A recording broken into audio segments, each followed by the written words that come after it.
الحمد لله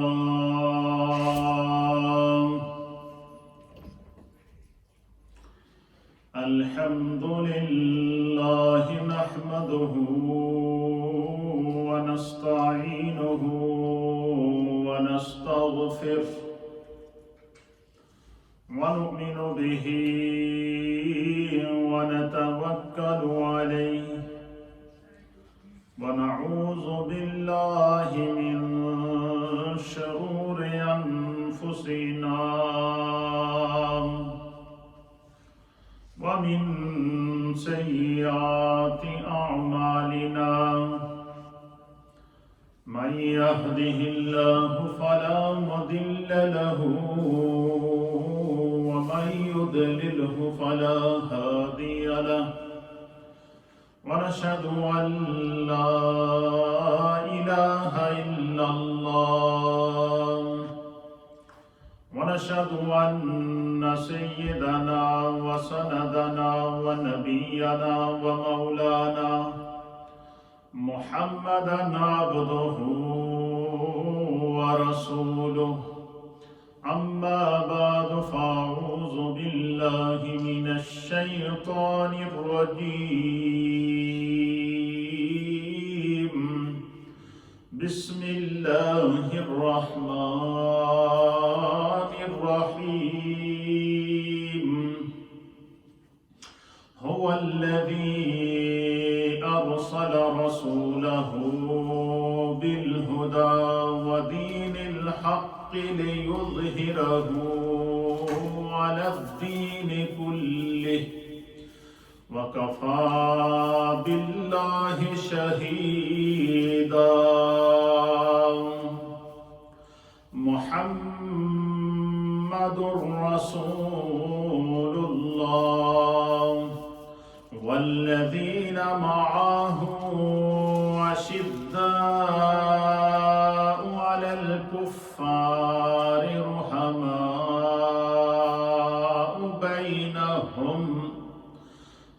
رحماء بينهم تراهم ركعا سجدا يبتغون فضلا من الله ورضوانا سيماهم في وجوههم من أثر السجود ذلك مثلهم في التوراة ومثلهم في الإنجيل آمنت بالله وصدق الله مولانا العظيم وصدق رسوله النبي الأمين الكريم إن الله وملائكته يصلون على النبي يا أيها الذين آمنوا صلوا عليه وسلموا تسليما اللهم صل وسلم على سيد الأنبياء والمرسلين وعلى آله الطيبين وأصحابه الطاهرين أجمعين الصلاة والسلام عليك يا سيدي يا رسول الله وعلى آلك وصحابك يا سيدي يا حبيب اللہ۔ حمد و صلات کے بعد اللہ رب العالمین کا لاکھ لاکھ شکر، مولا کریم کا بڑا ہی احسان ہے کہ جس رب کریم نے ہم گناہگاروں کو شکل انسانی میں پیدا فرمایا اور ہمیں طرح طرح کے انعامات اور اکرامات سے نوازا، بالخصوص ہماری ہدایت اور رہنمائی کے لیے ہمیں ایسے ہادی اور رہبر عطا فرمائے کہ جن کے بتائے ہوئے احکامات پر اگر ہم عمل کریں ہم دنیا میں بھی کامیاب ہیں اور آخرت میں بھی کامیاب ہیں۔ قرآن حکیم فرقان مجید کا پارہ نمبر 26 ہے اور سورت کا نام ہے سورہ الفتح اور اس کی آیت نمبر 28 اور آیت نمبر 29 کا ایک حصہ آپ کی خدمت میں تلاوت کرنے کی سعادت حاصل کی ہے۔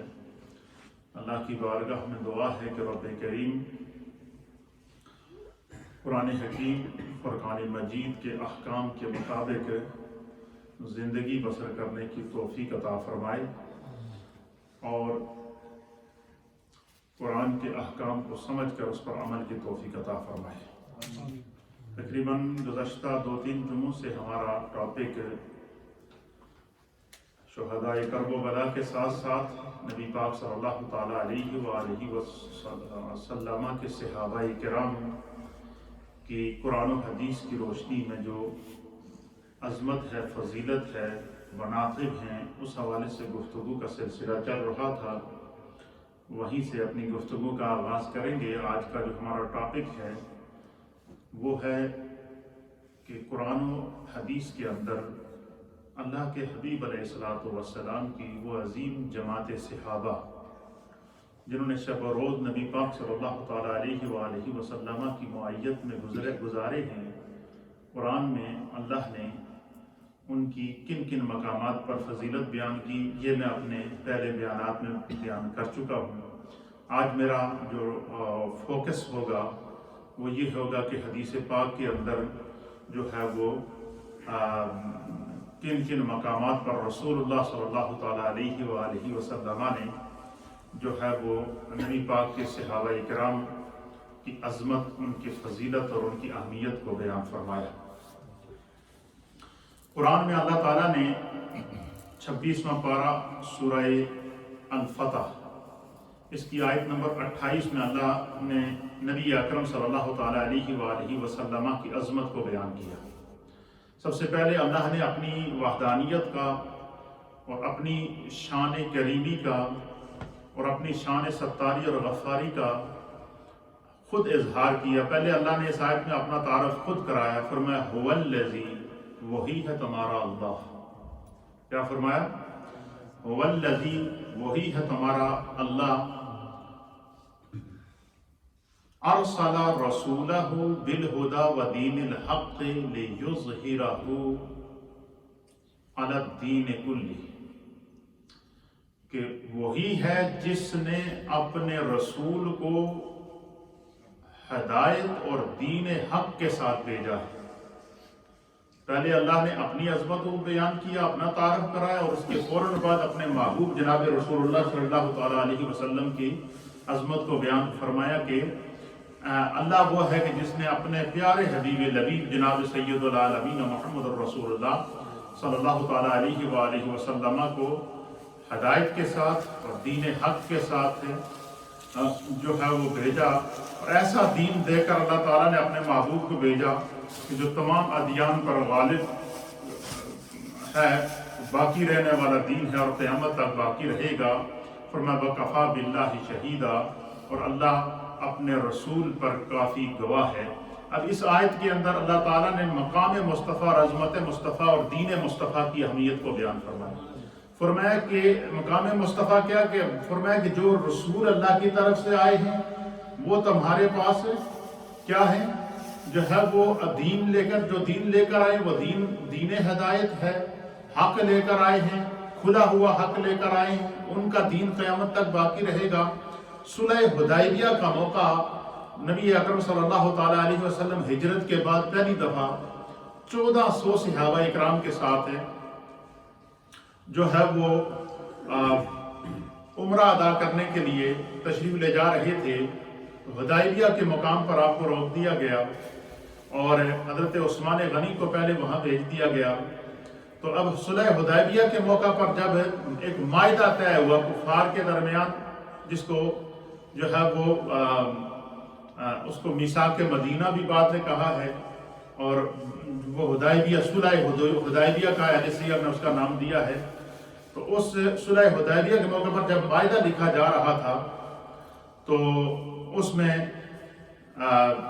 جو کفار اور مشرکین تھے انہوں نے کہا کہ ہم جو ہے وہ محمد ابن عبداللہ لکھیں گے کہ یہ معاہدہ قریش اور محمد ابن عبداللہ کے درمیان ہوا، تو حضور نے فرمایا کہ یہاں آپ لکھیں کہ یہ مائدہ محمد الرسول اللہ، اور جو ہے انہوں نے کہا کہ ہم آپ کو اللہ کا رسول نہیں مانتے، تو لہٰذا آپ یہ رسول اللہ کا لفظ کاٹیں۔ تو حضور علیہ السلام نے مولا کائنات حضرت حیدر کرار اس کو لکھ رہے تھے، تو آپ نے ان سے فرمایا کہ یہ کاٹ دو جس طرح یہ کہہ رہے، تو انہوں نے کہا کہ میں اپنے ہاتھوں سے تو محمد الرسول اللہ کا لفظ تو نہیں کاٹ سکتا، یہ تو میرا ایمان ہی گوارا نہیں کرتا۔ تو پھر حضور علیہ السلام نے ان سے قلم لے کر خود اپنے ہاتھوں سے لکھا کہ محمد بن عبداللہ۔ اب یہ جب لکھا نا، اب صحابہ اکرام نے کہ دل کی ایک عجیب کیفیت تھی، اللہ تعالیٰ نے وحی نازل کر دی۔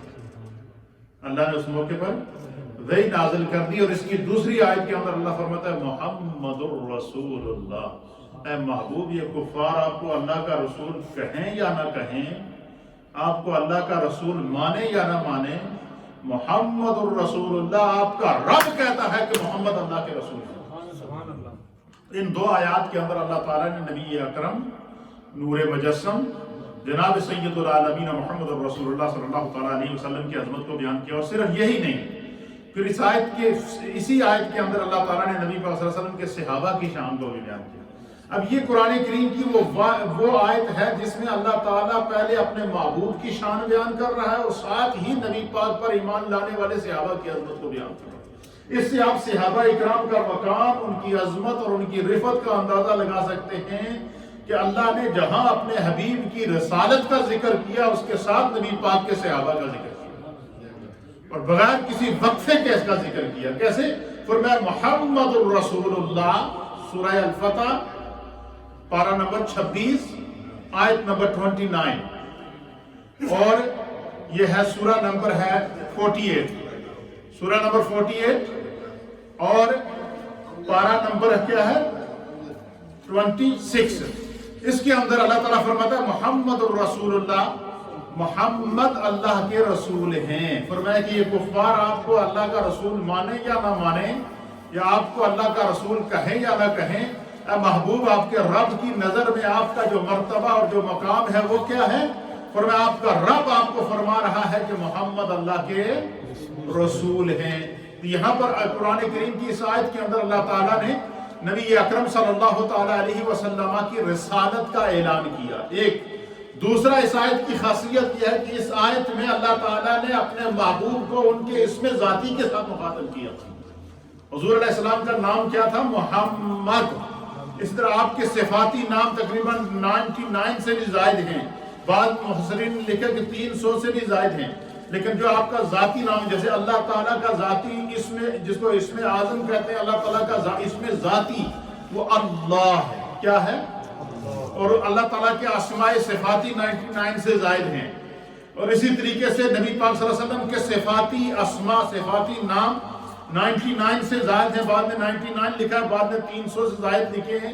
تو یہ صفاتی نام بے شمار ہیں، لیکن حضور علیہ السلام کا جو ذاتی نام ہے وہ کیا ہے؟ محمد۔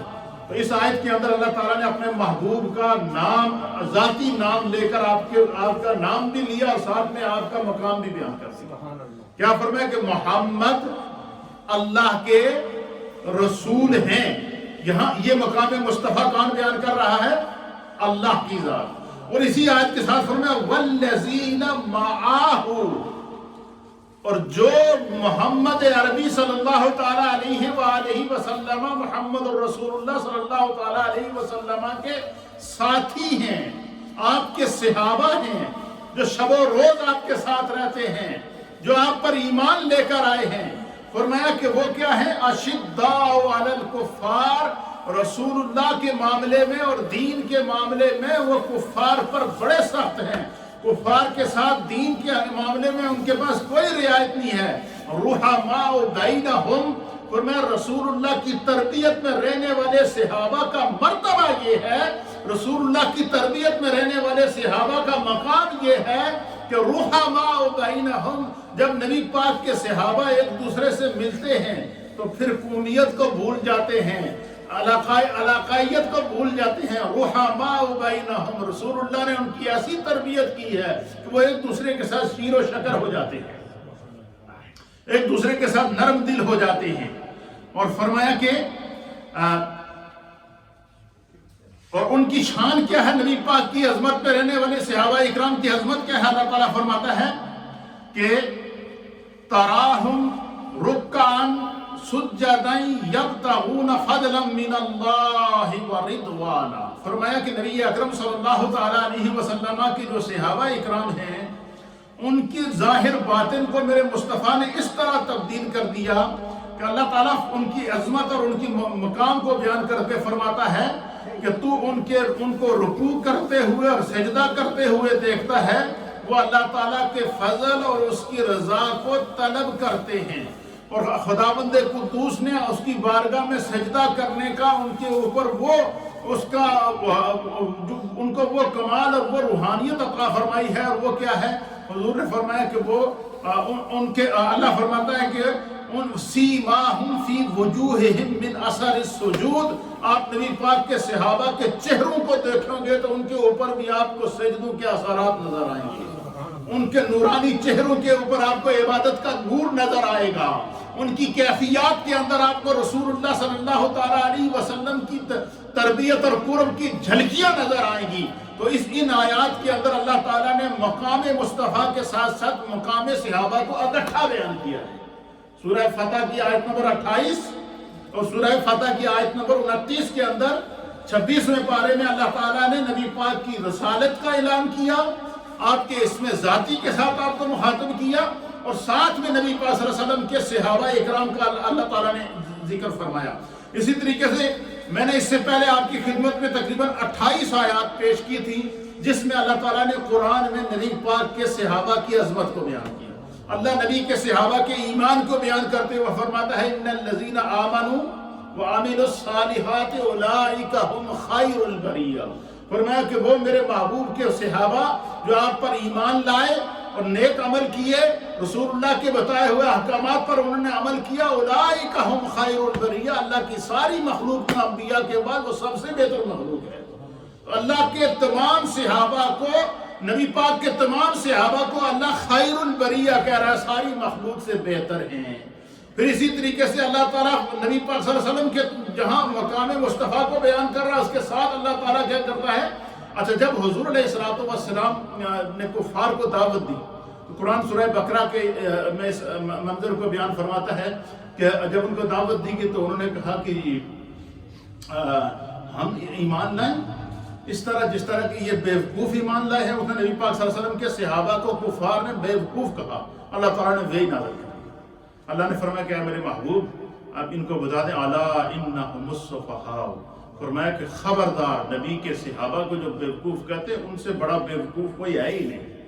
اللہ تعالیٰ نے نبی پاک کے صحابہ پر کفار نے تنقید کی تو جواب اللہ دے رہا ہے، حتیٰ کہ سیدنا صدیق اکبر رضی اللہ تعالیٰ عنہ نبی پاک کے کمر پہ 1.25 لاکھ صحابہ میں وہ واحد صحابی رسول ہیں کہ جن کی صحابیت کا اعلان بھی خود رب فرما رہا ہے، فرمایا اذ یقول لصاحبہ لا تحزن ان اللہ معنا، فرمایا کہ محبوب علیہ السلام جب غار میں تھے تو انہوں نے اپنے صاحب حضرت سیدنا ابو بکر صدیق سے کیا فرمایا کہ لا تحزن ان اللہ معنا، میرے بارے میں تمہیں فکر کرنے کی ضرورت نہیں، اللہ ہم دونوں کے ساتھ ہے۔ تو نبی پاک صلی اللہ علیہ وسلم حضرت ابوبکر صدیق کی صحابیت کو اللہ نے بیان فرمایا، اور یہی وجہ علماء نے لکھا کہ سیدنا صدیق اکبر کی صحابیت کا اگر کوئی انکار کر دے تو یہ قرآن کا انکار ہے، اور قرآن کا انکار انسان کو ایمان سے خارج کر دیتا ہے۔ تو جن لوگوں نے سر عام سیدنا صدیق اکبر رضی اللہ تعالیٰ عنہ نبی پاک کے صحابہ کی توہین کی، یہ ان کے لیے تعزیانہ عبرت ہے۔ یہ آیات میں ساری پیش کر چکا ہوں، آج میں چند احادیث آپ کی خدمت میں پیش کروں گا۔ میرے سامنے حدیث پاک ہے، اس کو امام بخاری نے صحیح بخاری کے اندر کتاب فضائل صحابہ کے اندر نقل فرمایا ہے، اسی طریقے سے امام مسلم نے اس کو نقل فرمایا ہے، اسی طریقے سے امام ترمذی نے اس کو کتاب المناقب کے اندر نقل فرمایا ہے، اسی طریقے سے اس حدیث کو جو ہے وہ سنن ابن ماجہ کے اندر کتاب فضائل صحابہ کے اندر نقل کیا گیا، سنن نسائی کے اندر سنن نسائی کے اندر جو ہے وہ اس کو نقل کیا گیا، صحیح ابن حبان میں اس کو نقل کیا گیا، مسند امام احمد کے اندر امام احمد بن حنبل نے اس کو نقل کیا۔ تقریباً جو جتنے بڑے بڑے محدثین ہیں ان تمام نے اس حدیث کو نقل فرمایا ہے، اور اس حدیث کو جو ہے وہ حضرت ابو سعید خدری رضی اللہ تعالیٰ عنہ بیان کرتے ہیں۔ آپ فرماتے ہیں کہ وعن ابی سعید خدری رضی اللہ تعالیٰ عنہ، کہ حضرت سیدنا ابو سعید خدری رضی اللہ تعالیٰ عنہ بیان کرتے ہیں، قال، آپ فرماتے ہیں قال النبی صلی اللہ تعالی علیہ وآلہ وسلم، کہ حضور علیہ السلام نے ارشاد فرمایا، لا تسبوا اصحابی، حضور نے خبردار کیا قیامت تک آنے والے ہر امتی کو، فرمایا لا تسبوا اصحابی، حضور نے فرمایا کہ میرے صحابہ کو گالی نہ دینا، میرے صحابہ کو برا بلا نہ کہنا، خبردار میرے صحابہ کو سب و شتم نہ کرنا، میرے صحابہ کے بارے میں کوئی کمزور جملہ نہ کہنا، میرے صحابہ کے اوپر طعن و تشنیع کرنے کی جسارت نہ کرنا۔ کیوں؟ فرمایا کہ حضور نے فرمایا کہ فَلَوْ أَنَّ أَحَدَكُمْ أَنفَقَ مِثْلَ أُحْدٍ ذَهَبًا، حضور علیہ السلام نے فرمایا کہ میں تمہیں مصطفیٰ، میں محمد مصطفیٰ تمہیں بتاتا ہوں کہ محمد رسول اللہ کی نظر میں ان پر ایمان لانے والے صحابہ کا مقام کیا ہے۔ اب یہاں اب مجھے بتائیں کہ اس صحابی کی عظمت کا کیا عالم ہے، کہ جن کی ان صحابہ کی عظمت کا کیا عالم ہے، کہ جن کی عظمت اللہ قرآن میں وحی کے ذریعے نازل کر رہا ہے، اور حضور علیہ السلام امت کو قیامت تک آنے والی امت کو صحابہ کے ادب اور احترام اور ان کے مقام کے بارے میں آگاہ فرما رہے ہیں۔ حضور نے فرمایا کہ لا تسبوا اصحابی، میرے صحابہ کو کبھی برا بلا نہ کہنا۔ کیوں؟ فَلَوْ أَنَّ أَحَدَكُمْ أَنفَقَ مِثْلَ أُحْدٍ، اگر تم میں سے کوئی شخص جو غیر صحابی ہے، قیامت تک آنے والے ہر مسلمان کے لیے یہ پیغام مصطفیٰ ہے۔ حضور نے فرمایا کہ اگر تم میں سے کوئی شخص احد پہاڑ کے برابر بھی سونا اللہ کے راستے میں صدقہ کر دے، کیا کر دے؟ احد پہاڑ کی لمبائی تقریباً 6 کلومیٹر سے زائد ہے اور اس کی چوڑائی تقریباً 3 کلومیٹر سے زائد ہے۔ احد پہاڑ، وہ احد پہاڑ جس کے بارے میں نبی پاک نے فرمایا کہ احد جبل نحبنا ونحبہ، یہ احد وہ پہاڑ ہے جو مجھ مصطفیٰ سے محبت کرتا اور میں اس سے محبت کرتا ہوں۔ تو حضور نے فرمایا کہ میرے صحابہ کو برا نہ کہو، اگر تم میں سے کوئی شخص مثل احد، تم میں سے اگر کوئی شخص احد پہاڑ کے برابر ذہباً سونا صدقہ کرے اللہ کی بارگاہ میں، یعنی سونے کا پہاڑ بھی اگر کوئی بندہ صدقہ کر دے، ما بلغ مد احدہم ولا نصیفہ، حضور علیہ السلام نے فرمایا کہ اگر تم میں سے کوئی شخص احد پہاڑ کے برابر بھی سونا صدقہ کرے اور میرے صحابی کی ایک مد جو اللہ کی بارگاہ میں صدقہ کرنے کے برابر، جو اس کا وہ سونے کا پہاڑ، میرے صحابی کی ایک مد جو ہے وہ صدقے کے برابر نہیں پہنچ سکتا۔ یعنی جس صحابی کا عمل کا یہ عالم ہے، اس صحابی کے مقام کا کیا اندازہ ہوگا۔ یہ بخاری شریف کی پہلی حدیث ہے۔ اور دوسری، اسی روایت کو امام مسلم نے روایت کیا کہ حضور علیہ السلام نے فرمایا کہ میرے صحابہ کو گالی نہ دو، فَوَالَّذِي نَفْسِي بِيَدِهِ، حضور علیہ السلام نے فرمایا رب کعبہ کی قسم جس کے قبضہ قدرت میں مجھ مصطفیٰ کی جان ہے، کہ اگر کوئی غیر صحابی احد پہاڑ کے برابر بھی سونا صدقہ کرتے، میرے صحابہ کی ایک مد کے برابر نہیں پہنچ سکتا۔ یہ پہلی حدیث ہے۔ اس حدیث کو امام مسلم اور امام ترمذی اور دیگر صحابہ اکرام نے نقل فرمایا۔ دوسری حدیث، اس حدیث کو امام ترمذی نے نقل کیا سنن ترمذی کتاب المناقب کے اندر۔ امام احمد بن حنبل نے مسند امام احمد کی جلد نمبر 5 اور صفحہ نمبر 45 کے اوپر نقل فرمایا۔ امام بہقی نے شعب الایمان کے اندر اس حدیث کو نقل فرمایا۔ امام ابی عاصم نے سنن کے اندر اس حدیث کو نقل فرمایا، اور تقریباً یہ 20 کے قریب محدثین ہیں جنہوں نے اس حدیث کو نقل فرمایا، اور اس حدیث کے راوی ہیں حضرت عبداللہ بن مغفل رضی اللہ تعالیٰ عنہ۔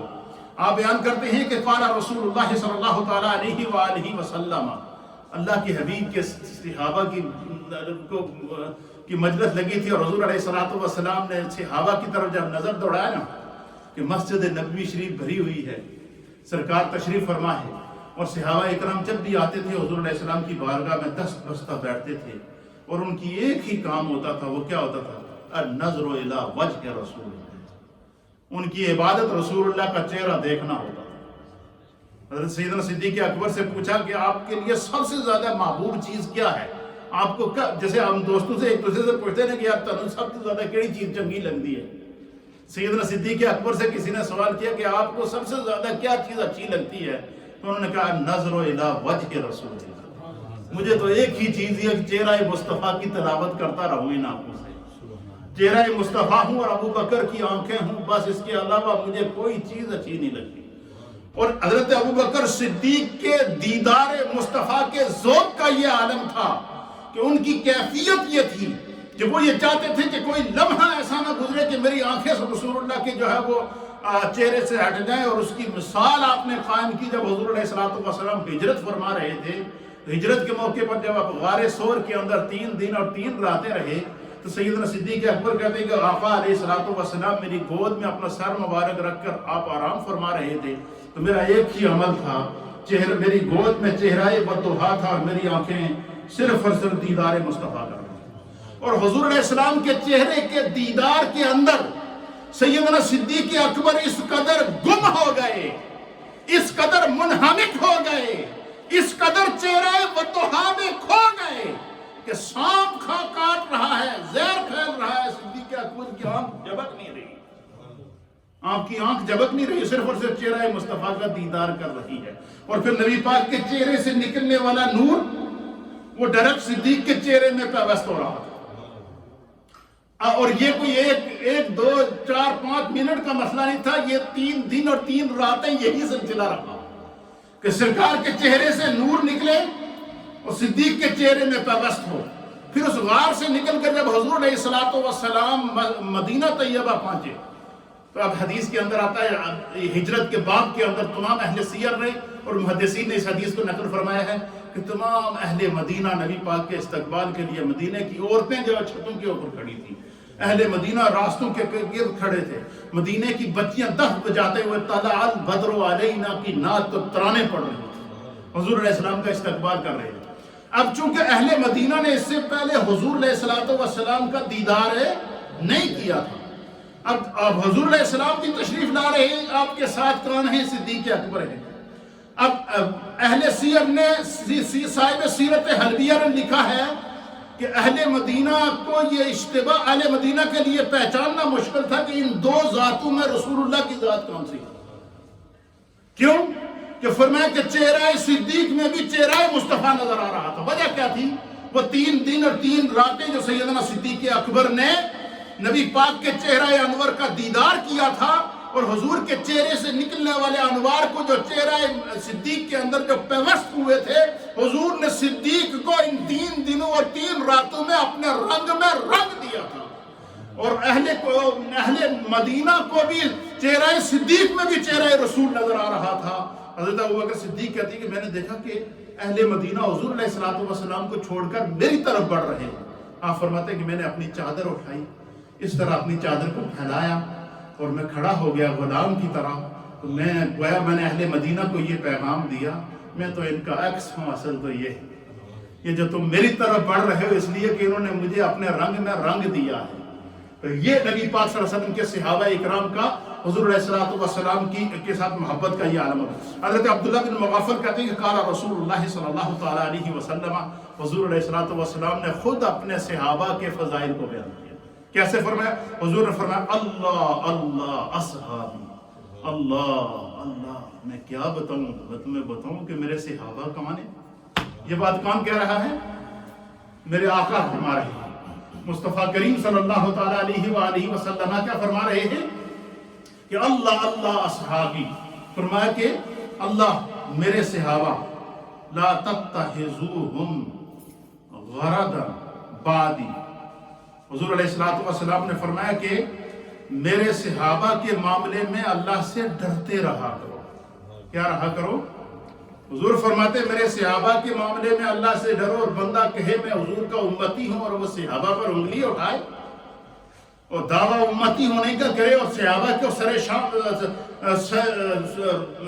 جو ہے وہ چوراہوں اور روڈوں کے اوپر آ کر صحابہ اکرام پر سب و شتم کرے، وہ نبی کا امتی نہیں ہو سکتا، نہ ہی اس کا کسی جو ہے وہ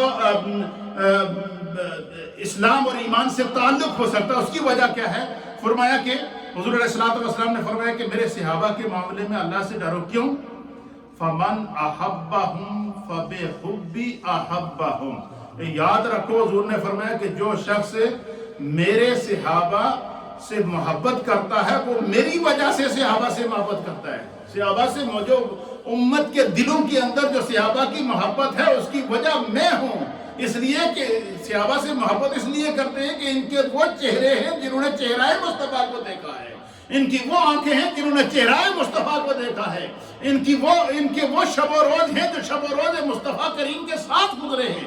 حضور نے فرمایا کہ میرے صحابہ کے معاملے میں اللہ سے ڈرا کرو. فرمایا کہ جو ان سے محبت کرتا ہے وہ میری محبت کی وجہ سے ان سے محبت کرتا ہے. وَمَنْ أَبْغَضَهُمْ.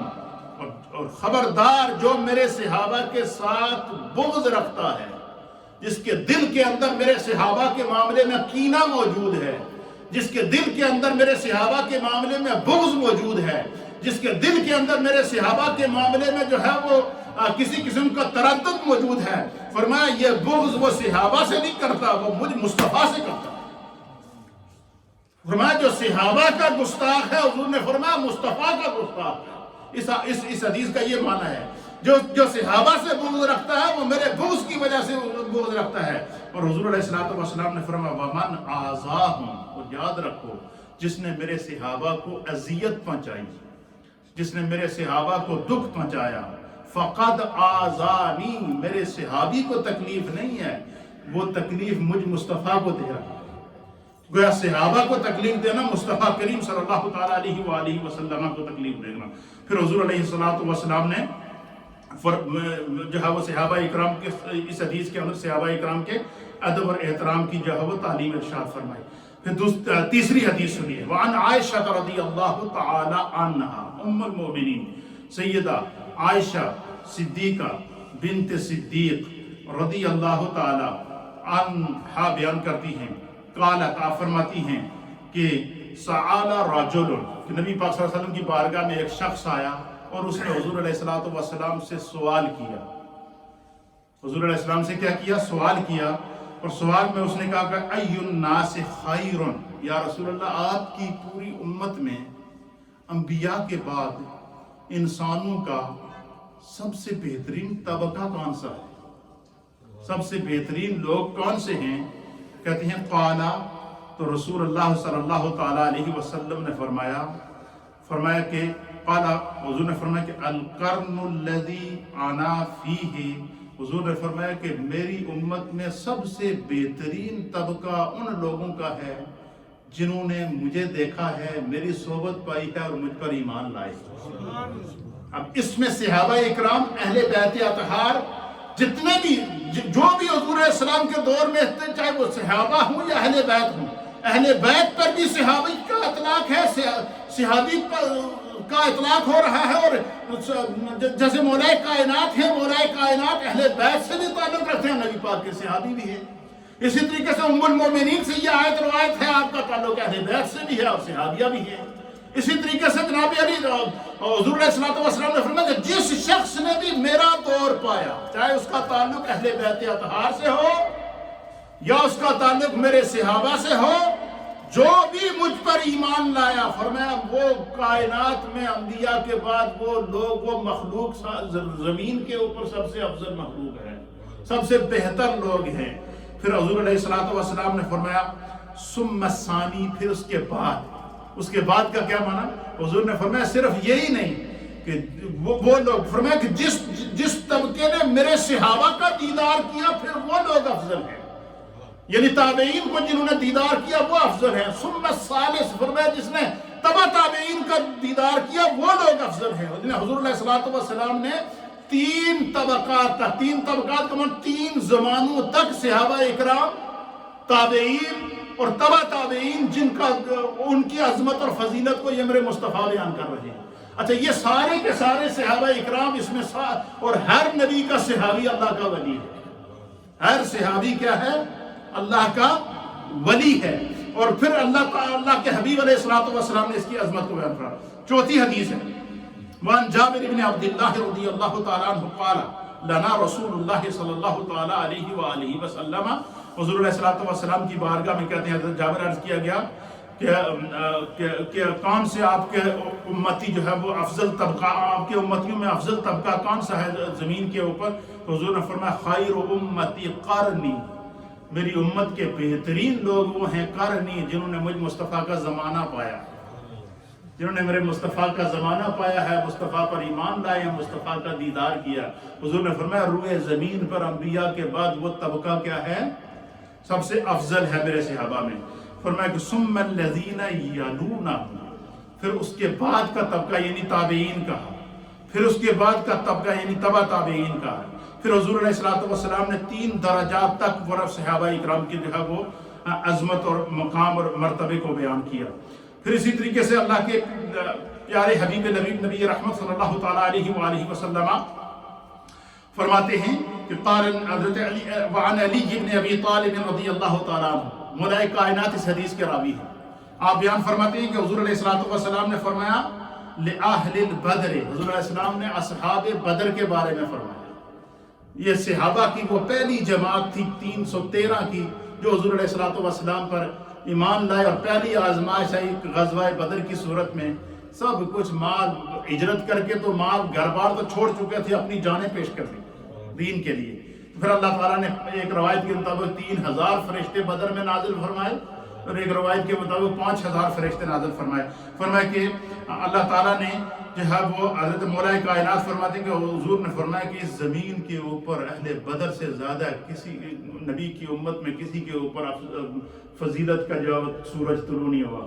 اس طرح نبی پاک صلی اللہ علیہ وسلم نے جس طرح قرآن کریم میں ہم پڑھتے ہیں تِلْكَ الرَّسُولُ فَضَّلْنَا بَعْضَهُمْ عَلَىٰ بَعْضٍ، کہ نبی پاک صلی اللہ علیہ وسلم کے صحابہ اکرام انبیاء اکرام کے رسولوں میں سے اللہ نے بعض کو بعض پر فضیلت دی ہے۔ اس طرح نبی پاک نے درجات بیان کی ہے صحابہ کے، کہ تمام صحابہ میں افضل البشر بعد الانبیاء بالتحقیق حضرت ابوبکر صدیق، اس کے بعد فاروق اعظم، اس کے بعد سیدنا عثمان غنی، اس کے بعد مولا کائنات، اس کے بعد عشرہ مبشرہ، اس کے بعد اصحاب بدر، پھر اسی طریقے سے وہ صحابہ جو حدیبیہ کے مقام پر موجود تھے۔ اس طریقے سے طبقات صحابہ ہیں۔ اور حضور نے فرمایا اور من حیث المجموع، حضور نے فرمایا کہ پوری امت میں بڑے سے بڑا ولی اللہ جو ہے وہ صحابی کے مقام تک نہیں پہنچ سکتا، نبی کا صحابی جو ہے وہ سب سے افضل اور اعلیٰ ہے۔ اللہ تعالیٰ ہمیں پاکان امت کے ادب اور احترام کی توفیق عطا فرمائے۔